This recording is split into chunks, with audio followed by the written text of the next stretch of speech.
Yes, క్షమించు ఆయేషా అని తప్ప మరో మాటే లేకుండా పోయింది సభ్య సమాజం దగ్గర.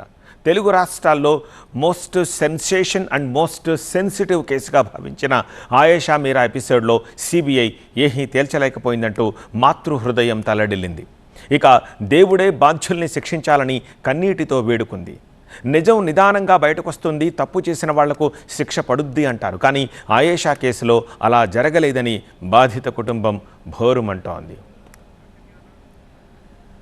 ఇప్పుడు సమాధి సాక్షిగా ఆయేషా కోరుకుంటున్నదొక్కటే, నన్ను చంపిందెవరు అని. ఆయేషాను చంపిందెవరో తేలకుండానే కేసు క్లోజ్ అయింది. బిడ్డ అస్థికలనివ్వడం తప్ప తమకు ఎలాంటి న్యాయం జరగలేదంటోంది ఆయేషా తల్లి. అసలు తప్పెక్కడ జరిగింది? విచారణలోనా, విచారణ జరిగిన తీరులోనా? ఈ ప్రశ్నలకు ఇప్పటికైతే సమాధానం లేదు.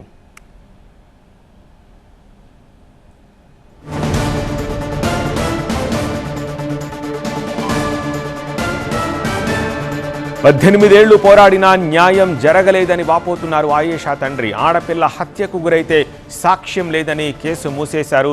దర్యాప్తును నీరుగార్చడం వల్లే న్యాయం జరగలేదు అంటున్నారు. అనుమానితులను ఎందుకు అరెస్ట్ చేయలేదంటున్నారు. సిట్టింగ్ జడ్జితో విచారణ జరిపించాలని డిమాండ్ చేస్తున్నారు తండ్రి ఇక్బాల్.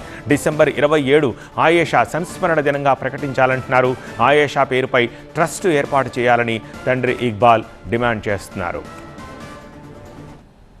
హైకోర్టు రిటైర్డ్ జడ్జి చేత జ్యుడిషియల్ ఎంక్వైరీ పెట్టించండి. జ్యుడిషియల్ ఎంక్వైరీ అప్పటి ఇన్వెస్టిగేషన్ చేసిన పోలీస్ ఆఫీసర్లు ఎవరైతే నీరుగార్చారో, ఎవరైతే నాగార్జున రెడ్డి గారు సత్యంబాబుని విడుదల చేస్తూ ఎవరిని ఉటంకించారో వాళ్ళందరి మీద ఛార్జీ షీట్ ఫైల్ చేసి రిమాండ్కి పంపించి ఇంట్రాగేట్ చేయండి. అలాగే హాస్టల్ వార్డెన్ ఫ్యామిలీని, అలాగే అక్కడ ఉన్న పిల్లలందరినీ వాళ్ళని ఇంట్రాగేట్ చేస్తే రాత్రి 11 తర్వాత 4 వరకు పద్మా లేడీస్ హాస్టల్లో ఇబ్రాహీంపట్నంలో ఏం జరిగిందో అవి బయటికి రావాలి. అవి ఎవరు చెప్పగలరు?